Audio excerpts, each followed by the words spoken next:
পথহারা মানুষের পথিক হয়ে এসেছিলে ধরা ধামে কোরআন নিয়ে।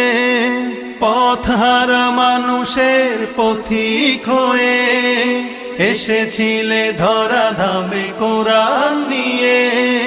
তোমার পথের পথিক হয়ে জীবন গড়ার স্বপ্ন সাজাই।